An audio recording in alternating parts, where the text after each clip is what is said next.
So it's a few days after Thanksgiving and you have a whole fridge full of leftover turkey. What are you gonna do? Because I know you're sick of turkey sandwiches. Well, guess what, folks? I have you. I have got you. I am going to hook you up. I have some recipes that I use to make it a lot less boring to eat that leftover turkey. You guys hang in tight. We'll get right to it.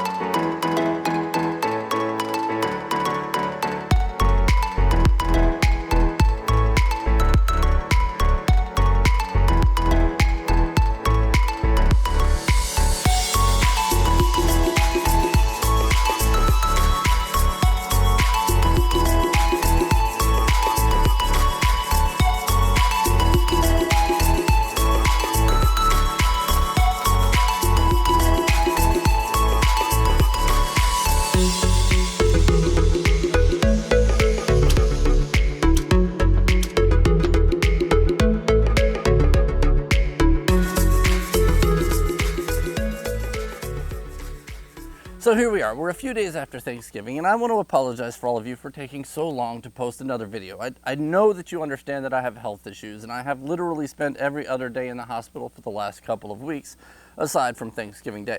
So it's been really busy for me, and I'm apologizing to you now for taking so long. I'll try not to let this happen any more than it has to.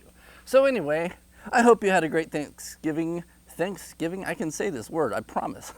I hope that you were thankful for all the wonderful things that you have, because even with everything going on in the world, we have a lot to be thankful for. That said, let's get into some ways that I make my leftover turkey so much less boring than just turkey sandwiches. You guys good? Let's do this. So the first recipe I use, everybody gets tired of the turkey taste, so you want to do something unique with it. So what I'll do is I'll pour it all into a saucepan, or I will put it into a slow cooker and put a little bit of vinegar in there and my favorite barbecue sauce, and I will just let it simmer and let that barbecue sauce and vinegar kind of break apart the turkey. So it's like having a pulled pork barbecue sandwich, except with turkey. So you're getting rid of that expensive turkey, and you're enjoying some new flavor that's not what you're used to, all at the same time. I think you should try that. At best, make your sandwich, throw a couple of dill pickles up on there. Oh, it's glorious. It's so good. So that's the first recipe.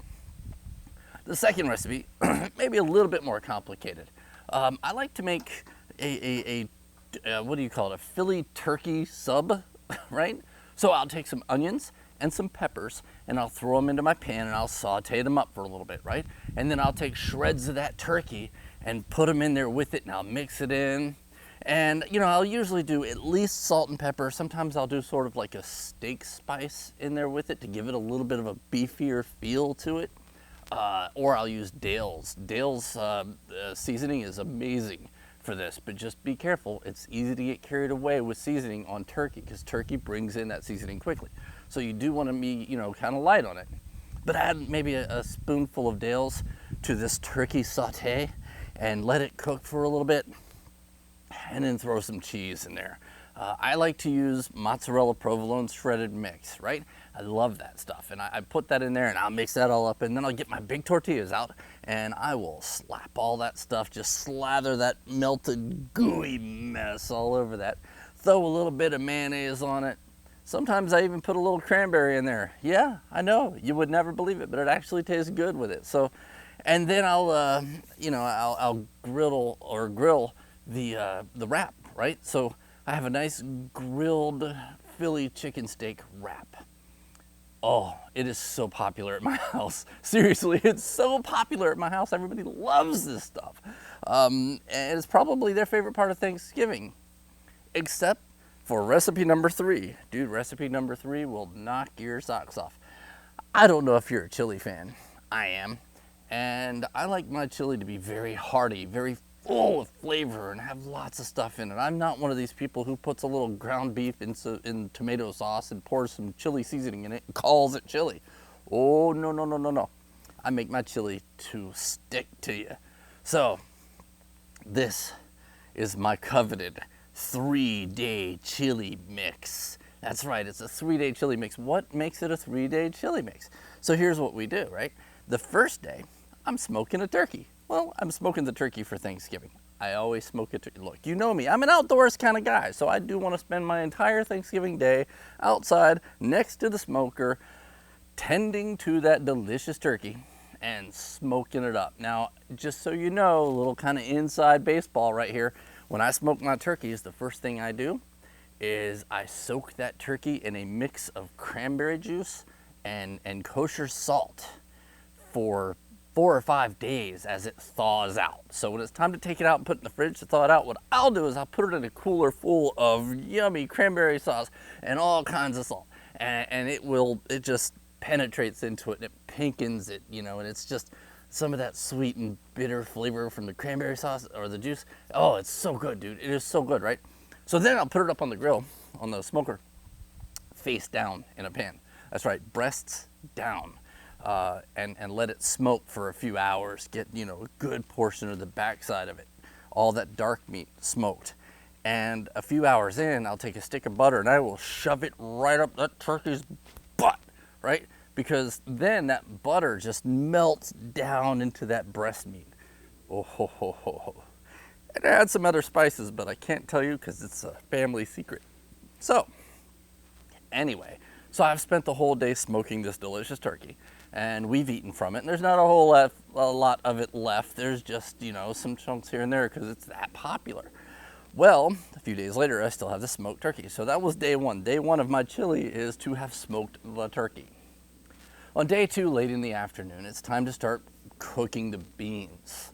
So I like to go out and I like to get myself as many kinds of beans as I can squeeze into the slow cooker, right? I mean, so sue me, I like a lot of beans. I love it with garbanzo beans. You know, I love it with all of these, you know, the black beans and the red beans and the dark red beans and all these different beans. And I'm gonna roll in some video here so you can see some of these, you know, different beans that I put in there.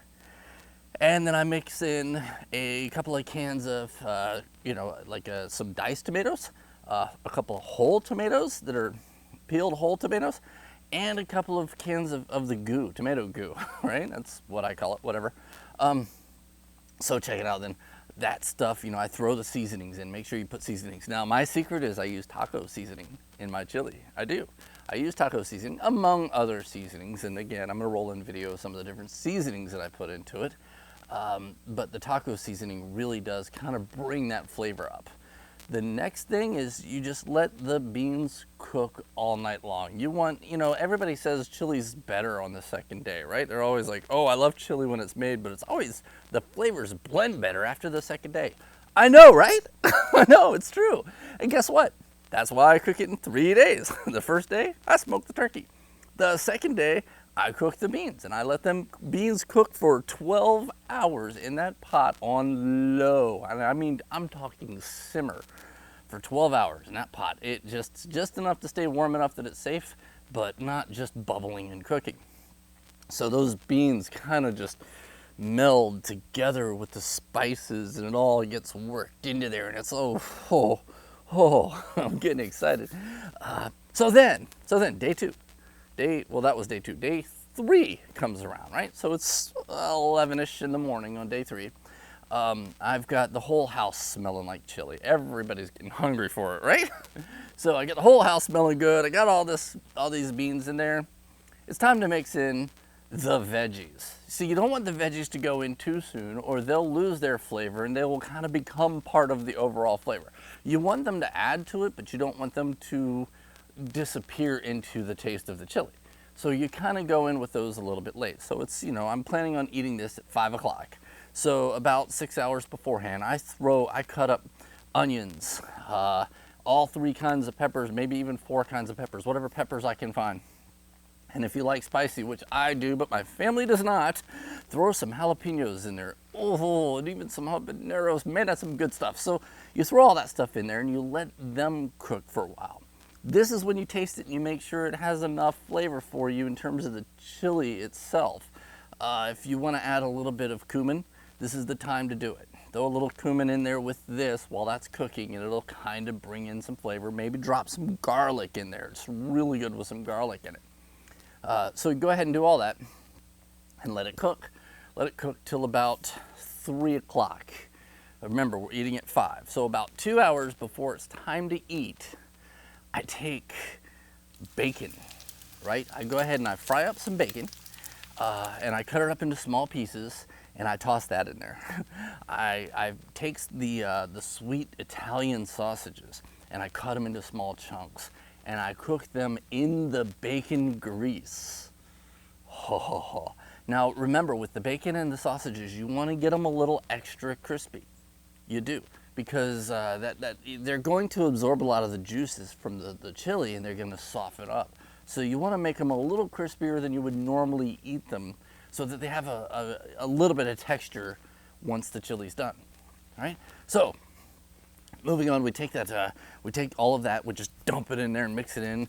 We take our smoked turkey, and if you don't have smoked turkey and all you have is regular turkey, trust me, dude, it's not that big a deal. It's gonna be good. It's gonna miss that little smoky flavor, but it's gonna be good. So you're gonna go ahead and throw that in there too. Let that meat cover it, put it on low now. Move it up from just warming it to low, and let that thing cook until it's time to eat. And I mean, it can go for a few hours or it could go for the rest of the day. It doesn't matter. Chili's cool like that. It doesn't matter how long you cook it. Well, it does. You could burn it, but try not to. So when it's time to serve it, I don't think I have any video of me serving it last night because I was at the hospital when everybody ate it. So here's what you got to do, though. The best way to do this is to, fill up your bowl, a big a bowl as you can get, because you're going to want it. Throw some cheddar, some sharp cheddar cheese all over that. Slap a bunch of sour cream on top of that. And get some of those chives, those green onions, and just sprinkle them all over top of that. And if you can, even some cut up white onion. That adds a crispy, crunchy flavor and texture to it. It's really good. I mean, this is the kind of chili that will have you won't realize you're eating the turkey, but you won't be wasting the turkey. And you'll have enough chili to last you all winter. You can freeze the stuff and keep heating it up as long as you want to. It is amazing. Just saying, guys. Maybe it's me. Maybe I'm just kind of partial. I make the chili. It's my thing. So, once again, thank you, guys. We had a little bit of fun today, right? Thank you so much for coming along. I really appreciate all of the likes and the subscriptions and all the things you guys are doing for me. And I am working on my camping trips. The sickness and all that has been kind of getting in my way, but we're gonna get there. I've got some cool things planned for you. Some cold things planned for you since the weather's finally getting acceptable here in Florida. It's like 60 today. So, thanks a lot, guys. You take care. You know I love you. I know you love me. How could you not? Thanks a lot, guys. See ya.